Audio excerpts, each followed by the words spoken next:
Em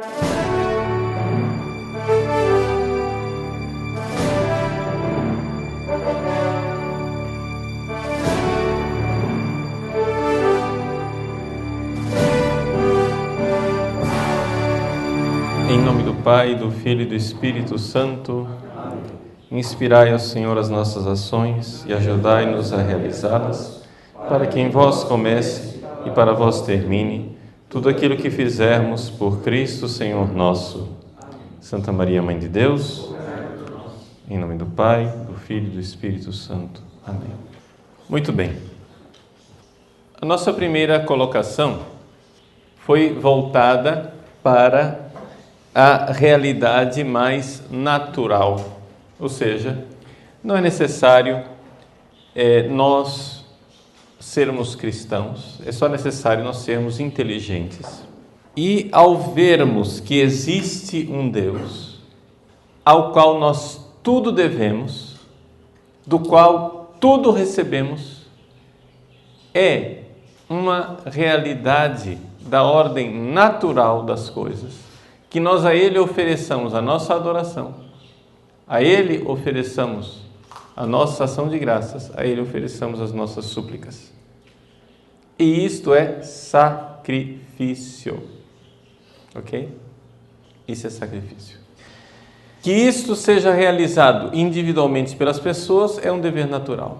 Mas como nós somos sociedade, e também nós não somos discípulos de Jean-Jacques Rousseau, que acha que os seres humanos individuais e isolados são maravilhosos e santos e que a sociedade é que nos corrompe, né? Ou seja, o bom selvagem, que nós sozinhos na selva oferecemos a Deus o culto perfeito, etc. E quando a gente se reúne em sociedade, então aí vem a desgraceira. Nós não acreditamos nisso. Nenhum ser humano é uma ilha. Nós somos pessoas. Enquanto pessoas, né?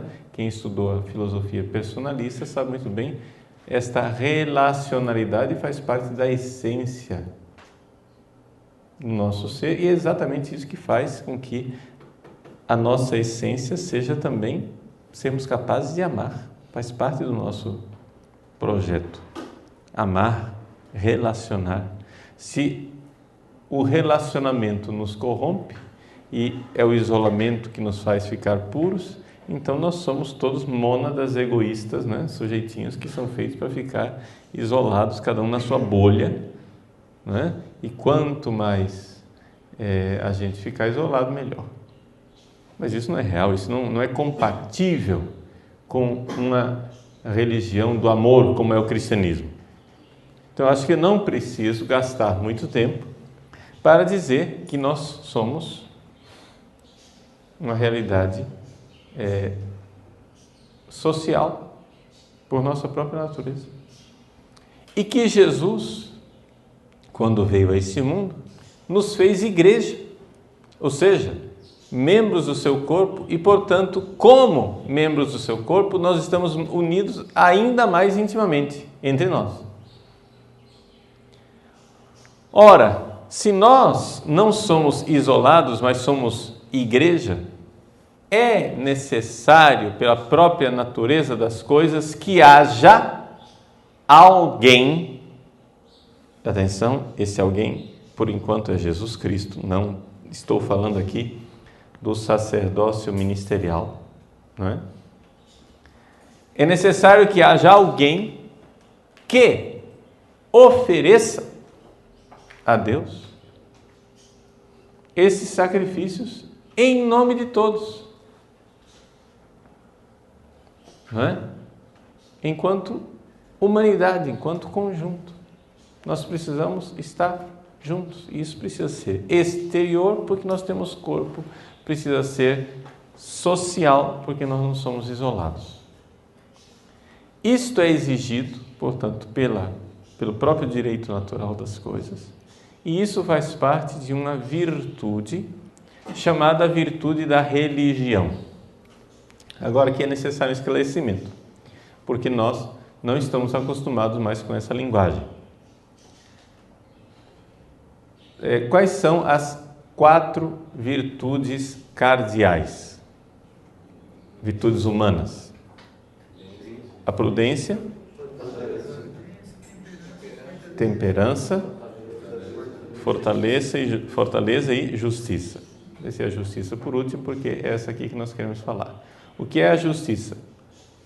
Dá a cada um o que lhe é devido. Se é seu, se é meu, é meu. É injustiça eu roubar aquilo que é seu. É injustiça você roubar aquilo que é meu. Ok? Se você tira alguma coisa que pertence a alguém, você está sendo injusto. Por exemplo, você vai e... uma coisa é você cometer um pecado contra a castidade sozinho ou com outra pessoa solteira. De uma forma geral, isso tem gravidade, claro. Mas se você comete um pecado contra a castidade com a pessoa casada, você acrescentou ao pecado da luxúria um pecado contra a justiça. Por isso é mais grave. O adultério, ele é muito mais grave do que a simples fornicação de você cometer um pecado com uma mulher solteira. Não é? Por quê? Porque você está ferindo uma família. Você está cometendo uma injustiça para com aquela família inteira. Não somente o marido, não é? Que é esposo daquela mulher, mas a família inteira está sendo lesada.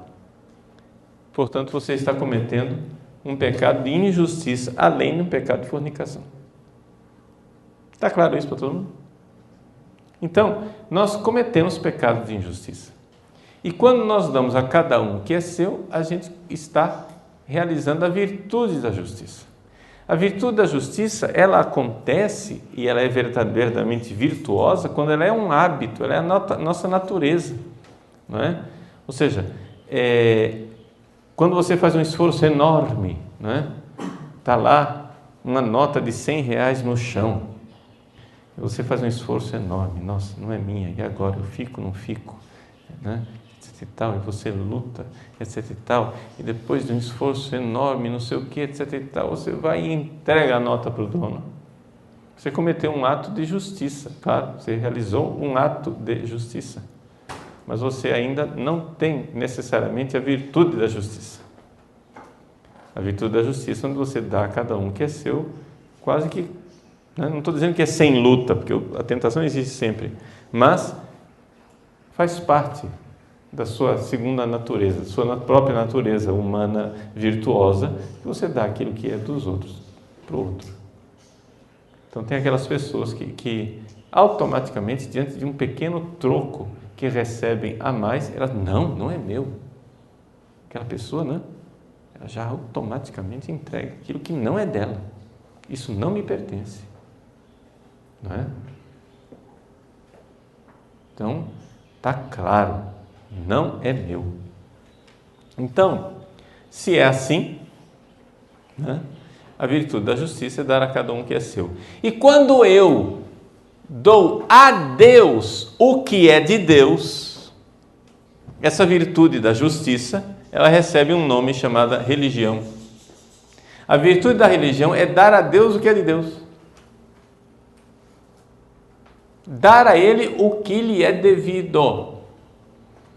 E o ato mais perfeito da virtude da religião é o sacrifício. Está entendendo? O ato mais perfeito da virtude da religião é o sacrifício, ou seja, dar a Deus o que é de Deus. Dê a Ele a adoração que lhe é devida. Dê a Ele a ação de graças que lhe é devida. Dê a Ele a súplica que é devida, porque Ele quer lhe dar as graças necessárias para você perseverar no bem, perseverar na santidade, perseverar no bom caminho, mas faz parte do nosso reconhecimento, não é? Pedir a Ele, porque sabemos que é dele que nós recebemos. E assim demonstramos a nossa dependência. O pão de cada dia nos dai hoje. Quando Jesus nos ensina a pedir o pão de cada dia, nos dai hoje, não é? Ele está claramente dizendo, vejam, que dependemos dele a cada dia. O pão de cada dia é uma tradução, mas o que está lá no grego original é o pão, vamos traduzir o português ao pé da letra, né? Superessencial, né? Ou seja, o pão sem o qual você cortou a corrente sanguínea, não dá para continuar vivendo, entendeu? Me dá o que eu preciso para viver. O pão que sustenta a minha substância. Bom, só que, além dessas coisas naturais, nós temos uma segunda coisa que eu deixei para agora, porque é aquilo que a gente geralmente vê naturalmente como sendo sacrifício. A gente, quando fala de sacrifício, nós naturalmente, automaticamente pensamos em pecado, descontar os pecados, né? As pessoas, isso é a mentalidade popular, e também essa mentalidade popular é devida também a um pouco a nós, pregadores, que sempre fazemos muita ênfase nessa parte. A gente deixa de lado a parte do direito natural e põe uma ênfase na questão do pecado,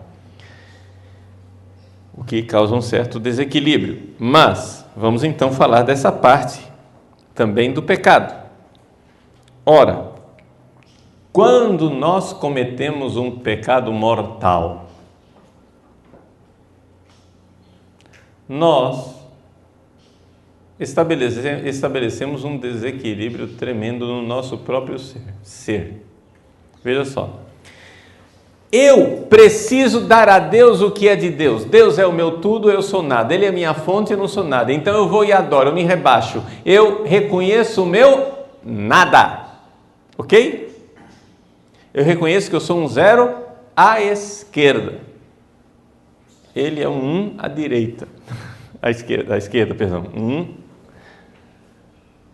À esquerda. Então você vai pôr 0, 0, 0, 0, 0, 0, 0, 0, 0, 0, 0, 0, continua 0. Pode pôr quanto 0 você quiser. Se você colocar um 1 lá na frente, esses zeros aí adquirem valor. Esse é Deus. Ok? Faz com que os nossos zeros adquiram valor. Nós somos nada. Ótimo. Problema. Com o pecado mortal, nós descemos abaixo do nada. Com o pecado mortal, nós descemos abaixo do nada, porque entramos no âmbito da desordem. Ok? Entramos no âmbito daquilo que é desordem, é repugnância. Causa repugnância o pecado. O pecado é terrível.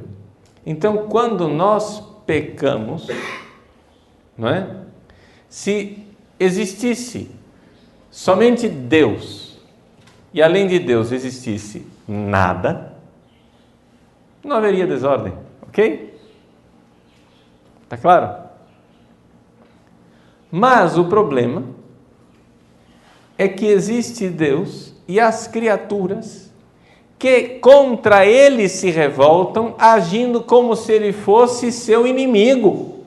E isto é o pecado mortal. Você tem, de um lado, Deus e você prefere um bem ínfimo. Em todo pecado existe uma idolatria de você colocar uma coisa ridícula no lugar de Deus. O pecado é isso. Essa é a essência do pecado. Você preferir um bem ridículo e voltar as costas para Deus. De um lado você tem Deus, do outro lado você tem aquela porcariazinha e você prefere a porcariazinha. Esse é o pecado, essa é a essência do pecado. Portanto, você que já era nada, por sua própria natureza, ou seja, você tudo dependia dele, você está se revoltando contra aquele que sustenta o seu próprio ser. Isso é uma desordem de tal monta, isso é uma injustiça tão grande que precisa ser reparado. Agora, a ofensa se mede pela grandeza do ofendido. Se você ofende uma pessoa pecadora, desprezível, e cospe na cara dela, o seu pecado, né, de desamor não é tão grande quanto se você ofender uma pessoa santa. Estamos de acordo? Se você ofende uma pessoa santa, o pecado foi mais grave, porque a injustiça foi mais grave. Se você ofende uma pessoa qualquer, é uma coisa. Se você ofende sua mãe, aí o negócio virou mais problemático, né? A pessoa de quem você recebeu o seu ser, sua mãe, seu pai. Estamos de acordo? Se você ofende um cristão, é uma coisa. Se você ofende um sacerdote, por ser sacerdote, ofendendo ele enquanto sacerdote, a ofensa é maior. Portanto, a medida da ofensa uma das medidas da ofensa é a pessoa que é ofendida. E quando você ofende Deus? Quando você escarra no rosto de Deus? Quando você despreza, vira as costas para o que Ele está te dizendo e você o rejeita e diz: você está errado, eu aqui estou certo. Foi aquilo que Adão e Eva fizeram e, infelizmente, é aquilo que nós fazemos todas as vezes que caímos em pecado mortal. Vejam, o pecado de Adão e Eva não é ter duvidado que Deus existe. Eles sabiam que Deus existia. É ter duvidado do amor de Deus e ter tratado Deus como inimigo.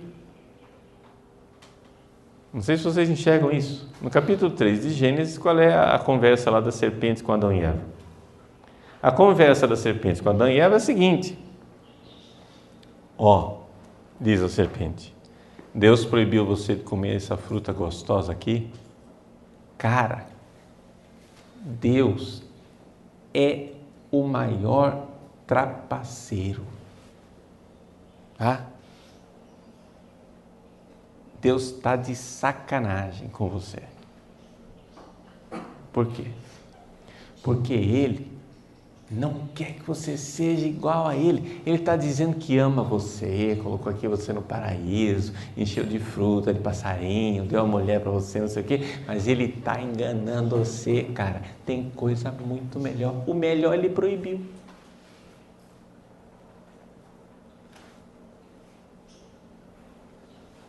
Ele não ama você coisa nenhuma. Essa é a tentação do demônio. E então, Eva, que aqui, vejam só, João Paulo II, na sua teologia do corpo, nos recorda que Eva não é a mulher. A culpa é da mulher, o homem inocente, que beleza, a mulher que se lasque. Não. Eva é a humanidade enquanto esposa de Deus. Enquanto aquela parte passiva do amor que receberia todos os bens, todos os dons, todas as graças, tudo aquilo que Deus tem para dar como esposo à sua esposa. A humanidade receptiva. A humanidade que de Deus tudo recebe, ao invés de receber o dom, a humanidade se apropria e diz: é meu, eu não vou receber de você não. Eu não quero presentes seus, eu quero o meu mérito, eu vou fazer, você que se lasque. Deus injusto, Deus mau, Deus que não me ama.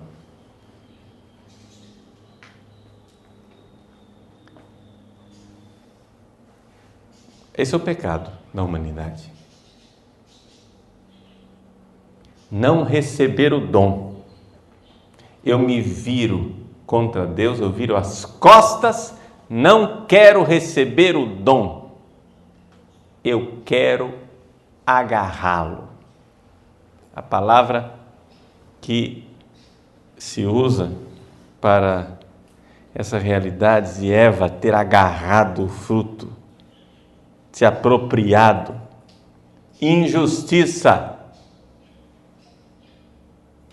falta da virtude da religião, a injustiça, ela se apropriou do que não era dela, não recebeu como dom, disse: eu quero, é meu, e se lasque você. A palavra que se usa é aquela palavra que está em Filipenses capítulo 2. Jesus, embora fosse igual a Deus, não se apegou ociosamente, não se apegou, né, como harpagmos, como coisa a ser apropriada, aquela atitude de Eva, mas se esvaziou a si mesmo. O sacrifício começa com a encarnação. Quando ele, sendo Deus, se faz nada, homem.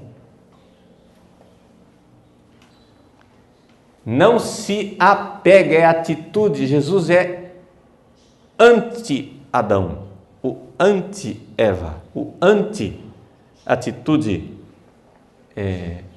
de injustiça e de revolta contra Deus. Ele se esvazia. Então vejam, meus queridos, que com o nosso pecado se instaura uma desordem e você pode ser Alice no País das Maravilhas quanto quiser. Alice no País das Maravilhas, filosoficamente, chama-se Jean-Jacques Rousseau, ou seja, o sujeito que diz: nós somos lindos, entendeu? Nós somos naturalmente maravilhosos, nós somos umas gracinhas. O homem é bom, todo mundo é bom, não tem desordem nenhuma em nós. Você pode ser Alice no País das Maravilhas quanto quiser. 5 minutos de sinceridade de você para você mesmo, você vê que você é incapaz de amar de verdade. Que é isso que nós somos. Existe uma profunda incapacidade de nós nos esquecermos de nós. É algo quase desesperador. Você até faz a primeira conversão. Você vai lá e diz: eu vou largar, né, o pecado. Eu era um bêbado, eu vivia drogado. Pronto, larguei o pecado. Larguei a vida velha, a prostituição, a roubalheira, a safadeza, sem vergonhice. Agora eu rezo 5 rosários por dia. Eu fico de joelhos não sei quantas horas, faço jejum. Eu faço penitência, caminhadas, peregrinações à Aparecida. Eu uso silício, me flagelo, durmo numa cama de pregos. Eu sou um faquir, eu como vidro, entendeu? Eu como vidro, durmo na cama de pregos, engulo espada, faço tudo. Sou um show. Gente, você pode fazer o sacrifício que quiser, ser devoto do jeito que quiser. Você irá notar o seguinte, depois da sua suma devoção: a vaidade que está por debaixo de cada um dos seus atos.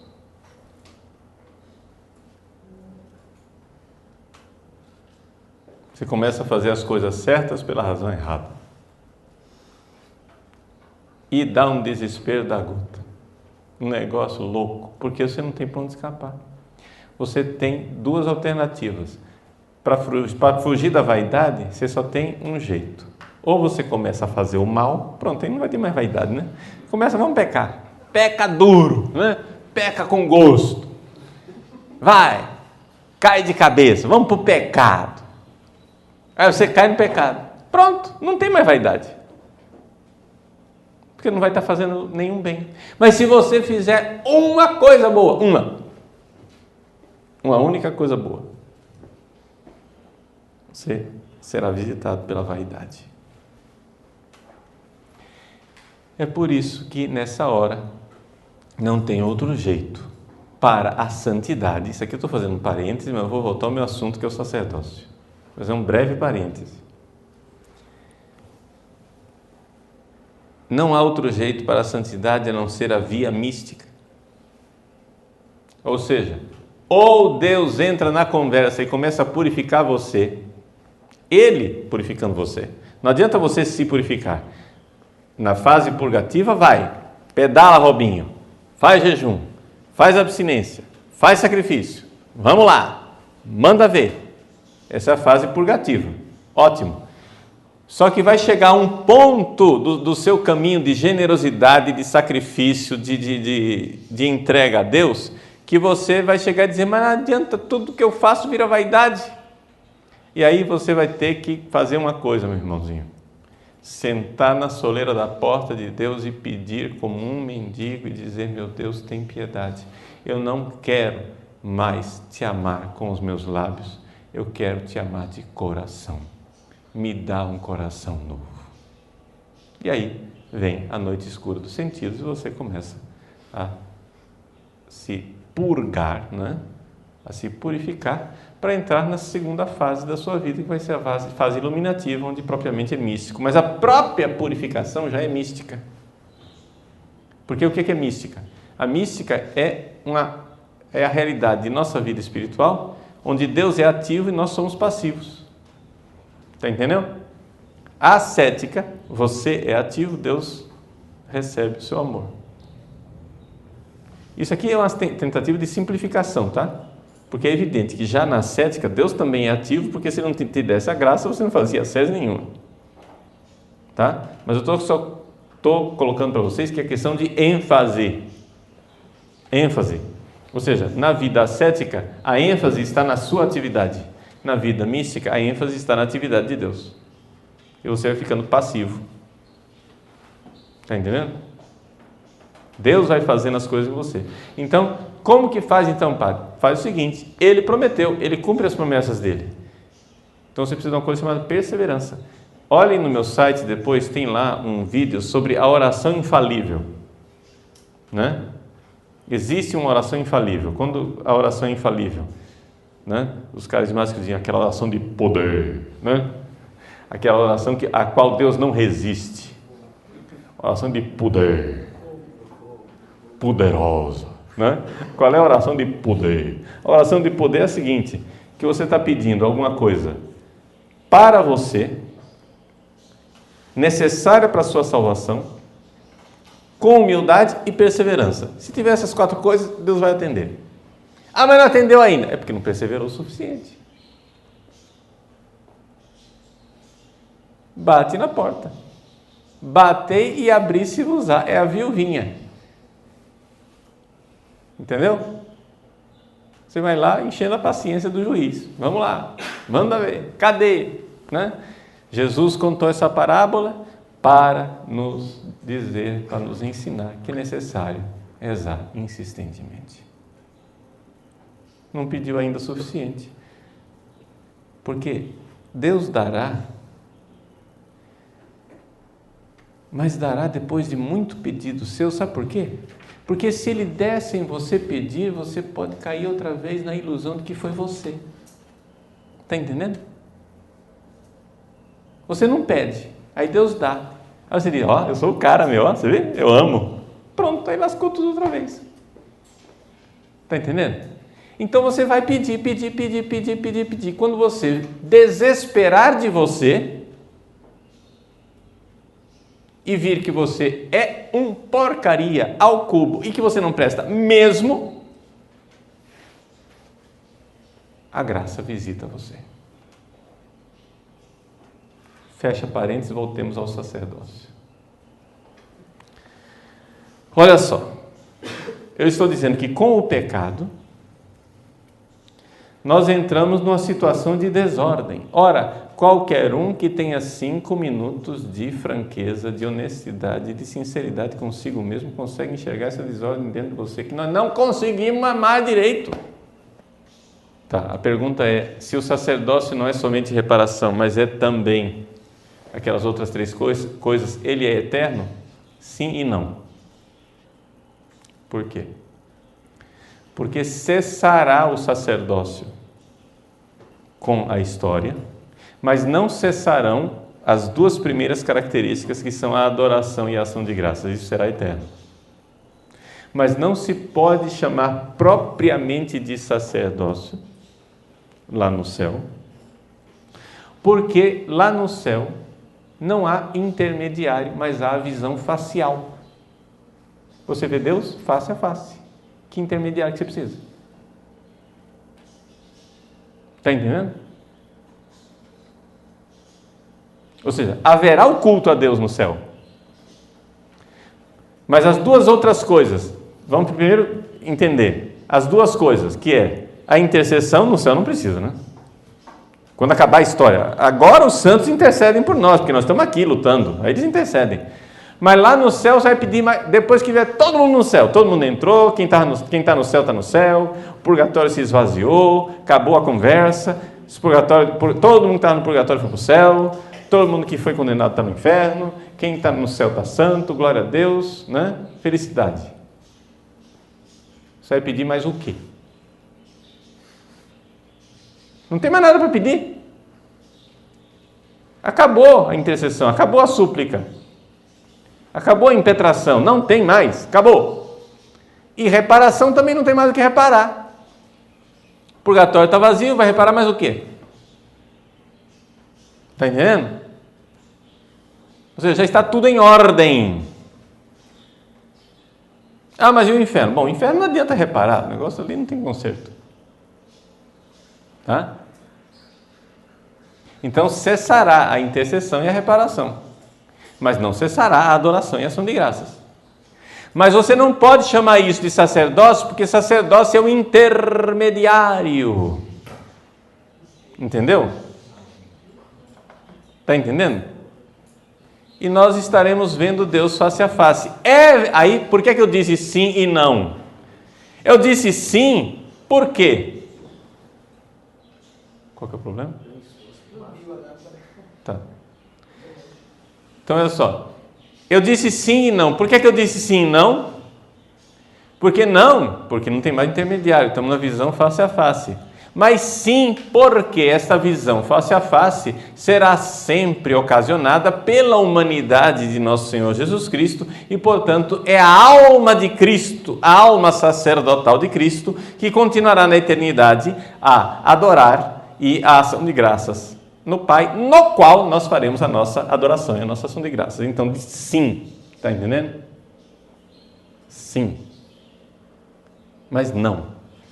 Então, por isso você pode dizer, sacerdote eternamente, segundo a ordem de Melquisedeque. Eterno. O sacerdócio é eterno? Sim. Mas ele é eterno? Não. Entendeu? Ou seja, é eterno porque haverá alguma coisa, mas não é o sacerdócio tal qual nós o experimentamos aqui na Terra. Vai ser um negócio diferente. Ok? Então, vejam só. Quando nós falamos de que o sacerdote adora, faz ação de graças, suplica e repara, este sacerdócio é tão mais perfeito, este sacerdote é tão mais perfeito, quanto mais ele tiver obtido uma tríplice união. Atenção! Então pode escrever aí, a tripla união do sacerdote. Qual é a tripla ou tríplice união do sacerdote? O sacerdote ele precisa estar unido a Deus, ele precisa estar unido à vítima e precisa estar unido ao povo. Ok? Vamos ver essas 3 características. E aí nós veremos que o sacerdócio de Cristo, não somente ele existe, mas nós veremos que o sacerdócio de Cristo é o mais perfeito sacerdócio que se possa conceber. Ok? Os outros eram só sombras, sacerdote mesmo é ele. Tríplice união, a união a Deus. Vejam só, Jesus não é somente uma pessoa santa. Perdão, deixa eu corrigir a frase. Jesus não é somente um ser humano santo. Não é somente um homem santo, porque ele de fato é santo. Jesus é santo porque ele é imaculado, ele não possui a mácula do pecado original. Jesus é santo, não é? Por causa de suas grandes virtudes, seus grandes méritos, seu grande amor, etc. e tal. Jesus é santo porque ele não tem pecados pessoais, ele não só não tem o pecado original, ele não tem pecados pessoais. E Jesus é santo porque ele não tem sequer imperfeições. Mas não somente isso. Então, 3 características do homem Jesus: imaculado, sem pecado original; santo, sem pecados pessoais; e perfeito, sem imperfeições. Acabou, não tem o que corrigir. Só que tem uma coisa a mais. A pessoa de Cristo, a pessoa daquele homem é divina. Isso quer dizer que ele não é santo, ele é a santidade.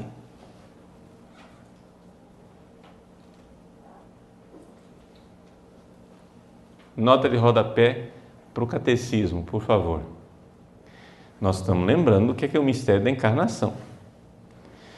Uma só pessoa, 2 naturezas, não é isso? Em Jesus, quantas pessoas tem? Uma. Essa pessoa é humana ou é divina?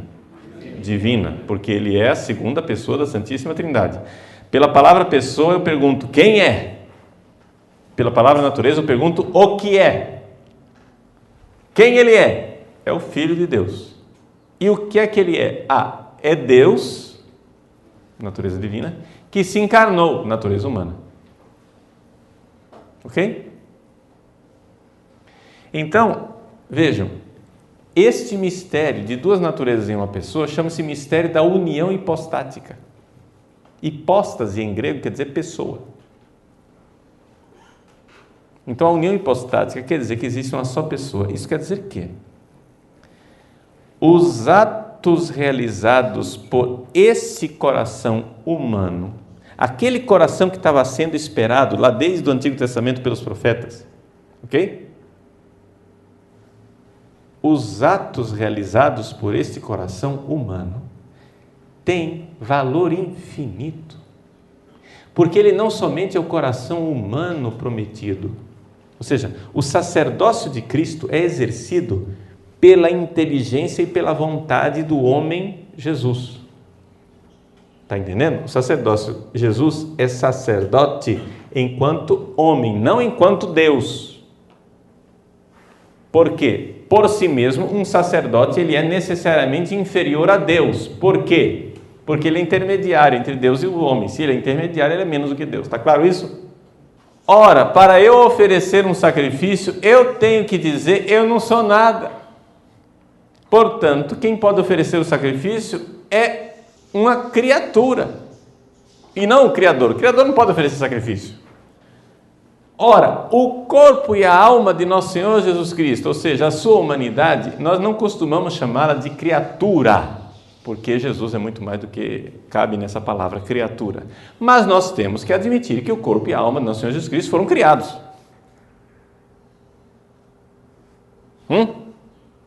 Foram criados. Portanto, enquanto homem, que Jesus oferece um sacrifício. Portanto, ele é sacerdote enquanto homem. Só que este homem é uma pessoa divina e, portanto, todos os atos humanos que ele realiza, os atos de amor humano, o coração humano de Cristo. Quando a gente tem a devoção ao Sagrado Coração de Jesus, nós estamos tendo devoção a um coração humano.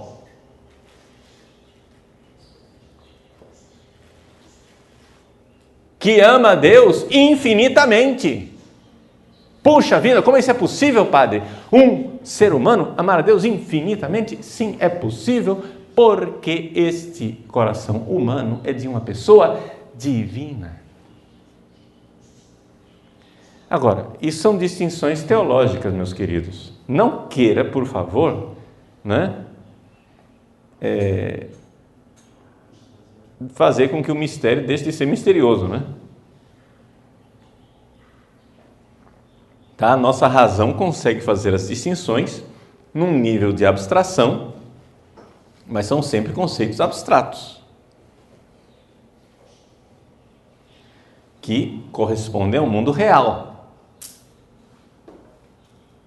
Mas, por favor, o mistério será sempre misterioso, ok? Então não queiram agora domesticar o mistério, tá? A gente pode fazer teologia, mas cuidado com a domesticação do mistério. O nosso irmão aqui está recordando que a melhor exposição que existe a respeito do sacerdócio de nosso Senhor Jesus Cristo é a carta aos Hebreus, ok? Tá? O tempo já estourou, mas como nós nos perdemos um pouco nas beiradas, deixa eu amarrar todas as ideias para concluir a palestra, ok? Tenham paciência aí. Então vamos lá. Vejam, primeira tríplice união. A primeira união a Deus. Ora, ninguém pode estar mais unido a Deus do que o homem Jesus Cristo. Como sacerdote, ele tem uma união a Deus, porque ele tem a união hipostática. Uma só pessoa. Portanto, está resolvido o problema da primeira união, ok? Depois, na aplicação da vida do dia a dia, você como batizado que vive o seu sacerdócio, eu como sacerdote ministerial que vivo o meu sacerdócio, tanto batismal como ministerial, façam lá seu exame de consciência, como é que você está unido a Deus. Se o sacerdócio de Jesus tem essa tríplice união, o seu também tem. Ok? Isso daqui depois tem que ser objeto de meditação para você se converter, senão isso daqui não é retiro, é palestra. Isso aqui é aula, não estou dando aula. Eu estou pregando para vocês um retiro que tem a sua base teológica, graças a Deus, não é? Mas isso daí tem que depois virar vida. Então, como é que é a sua união com Deus? Seu sacerdócio batismal, sua santidade pessoal. Segunda união. Tem que haver uma união com a vítima. Por que tem que haver uma união com a vítima? Porque o sacrifício exterior só vale de você oferecer aquele animal, de você oferecer aquele cordeiro sem mancha, enquanto o sacerdote interiormente, em sua alma, está se oferecendo junto com aquele animal oferecido, senão não adianta nada. Ok? Então eu digo assim, olha, meu Deus, diante de vós eu não sou nada, eu devia ser essas cinzas aqui desse carneiro, mas eu não vou me aniquilar e me matar, porque se eu me matasse, eu estaria cometendo um crime e um pecado, né? Então eu não posso pecar. Então não vou acabar com a minha saúde, destruir a minha vida e me aniquilar. Eu posso oferecer sacrifícios ascéticos, etc, etc, mas eu não posso me destruir. Então, eu tenho que estar unido à vítima. E quanto mais eu estiver unido à vítima, mais eu vou ser um sacerdote perfeito. Ora, o Isaac pequerrucho, lá no Antigo Testamento, Deus não permitiu que ele se oferecesse. Né? Na hora do vamos ver, quando Abraão puxou a faca, parou. Chegou um anjo, disse, dá um time. Olha o bode ali, preso pelos os chifres, oferece esse aí. Pronto. Arranjou uma vítima substitutiva. Mas Jesus se ofereceu. Como? Não somente se ofereceu a vida inteira em Nazaré, e aqui que nós entramos na questão do sacrifício da cruz, mas Deus, na sua providência, se aproveitou do maior pecado que a humanidade poderia ter cometido. O pecado do deicídio. O pecado de matar Deus. Vejam, quando nós dizemos que na missa nós revivemos o sacrifício de Cristo na cruz, nós na missa não revivemos o pecado de Pilatos, de Herodes, de Caifás, de Anás e de não sei quem, está entendendo? Aquilo foi um crime. E a igreja não venera o crime, não ama o crime e não quer que ele aconteça de novo. Nós não matamos Deus em cada missa. Porque essa é a acusação de Lutero, diga-se de passagem. Tá? Ou seja, a missa ser um sacrifício que oferece o sacrifício de Cristo é uma grande blasfêmia, uma grande ofensa a Deus para os protestantes. Por quê? Porque a nossa cerimônia pretende ser ultraje dos ultrajes, o deicídio, outra vez. Entendeu? Então eles não aceitam a missa como sacrifício porque isso é uma ofensa. Isso é o fim da picada. Você querer repetir aquilo que foi uma desgraça. Mas nós não oferecemos a Deus e nem repetimos o crime. O crime aconteceu uma vez só. Claro que ele acontece todas as vezes, ele acontece repetidamente, mas não na missa. Ele acontece todas as vezes que você peca pecados mortais. Aí sim. Está entendendo? Aí você comete o crime. Mas não é? O que repete o crime de Pilatos, de Herodes e de Caifás, não é a missa, é o seu pecado mortal, é o meu pecado mortal. Isso repete, mas não é a missa. A missa é outra coisa. A missa é a realidade que aconteceu na alma de Cristo enquanto tiravam-lhe a vida. Porque ele aceitou aquele crime e nada fez para detê-lo. No Evangelho de São Mateus nós ouvimos, no domingo de Ramos desse ano, que Jesus disse assim: eu podia pedir para o meu Pai 12 legiões de anjos, eles me iam tirar dessa fria. 12 legiões de anjos, para você ter ideia, significa mais ou menos uns 120 mil soldados. Talvez um pouco mais. Tá? Estou calculando por baixo. Para vocês terem ideia, o exército romano inteiro, naquela época, eram 25 legiões. O exército romano do mundo inteiro, 25 legiões. Jesus está dizendo, o Pai mandaria 12. Ou seja, ele está dizendo para todo mundo que ouve um número exagerado. O exército romano eram 28 legiões, até que 3 legiões foram perdidas na batalha de Teutoburgo. O César Augusto ficou deprimido depois com isso e morreu. Aí veio Tibério, que foi a época que Jesus foi crucificado.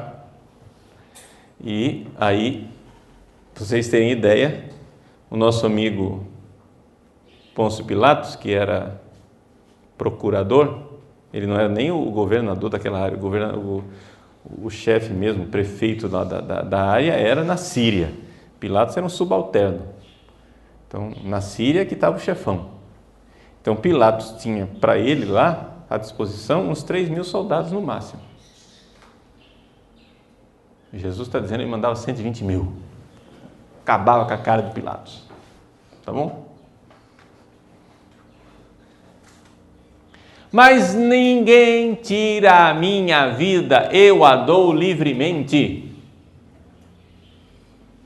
Ele poderia milagrosamente escapar, não quis. Ele podia, está dito. E se você não acredita nisso, eu não sei como é que se acredita no Evangelho.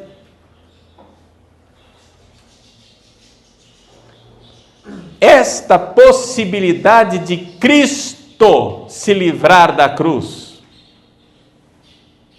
ela é necessária, ela é de fé, ela faz parte, está nos Evangelhos, está na Sagrada Escritura, porque é isto que nos assegura a liberdade da autoentrega, a liberdade do sacrifício, do Cristo vítima imolada por amor.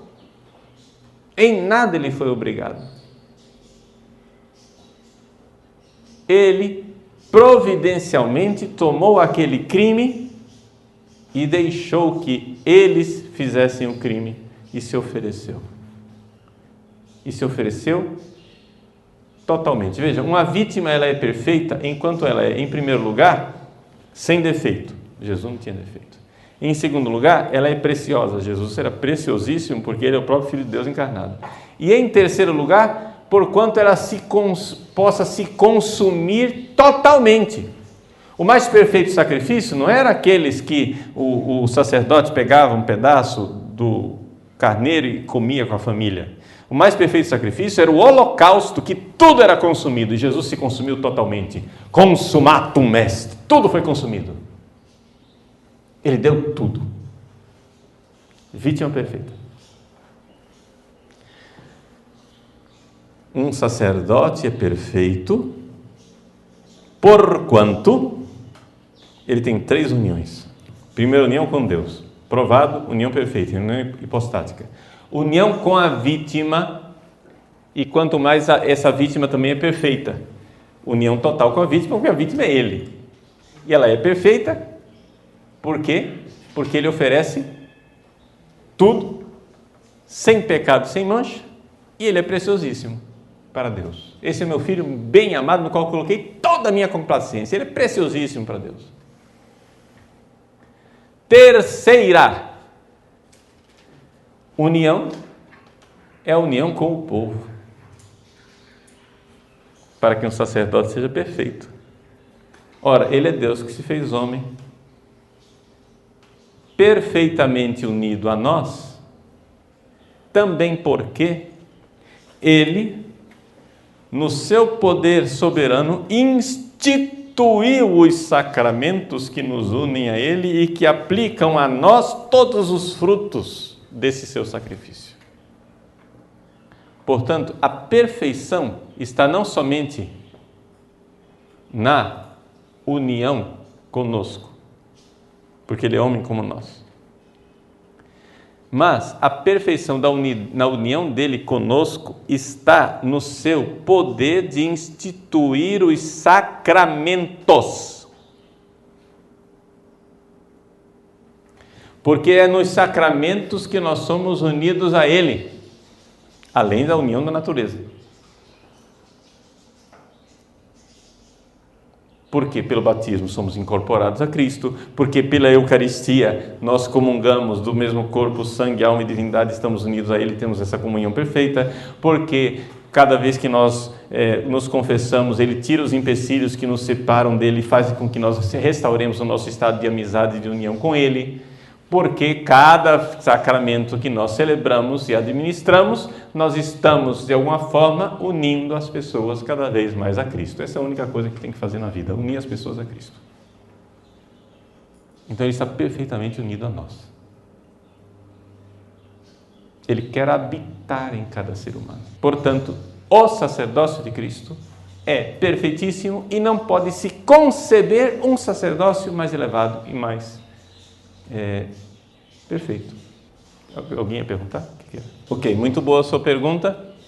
A pergunta dele, e nós? Bom, aplicando rapidamente para a gente concluir a palestra, e eu deixo o resto para o Espírito Santo inspirar nas orações de vocês, né? Pode ser que a gente volte em outra palestra a comentar mais isso, mas por enquanto eu deixo para o Espírito Santo, né?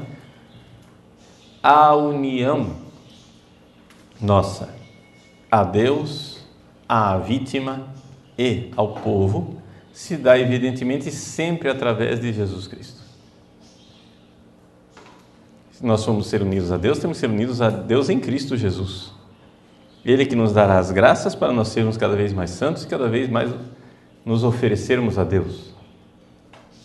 De tal forma que eu possa chegar e dizer, vivo, mas não eu, o não eu é sacrifício, não eu não existo mais, é Cristo que vive em mim.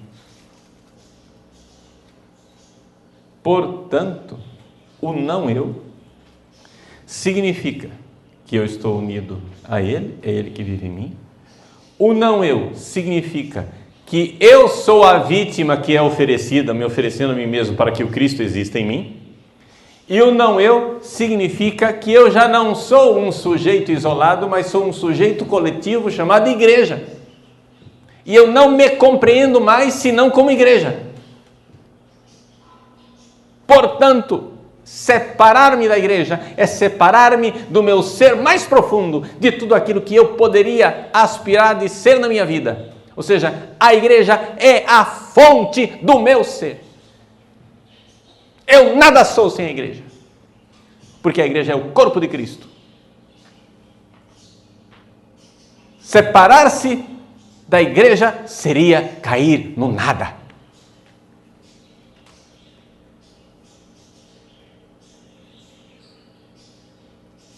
A igreja é tudo para nós.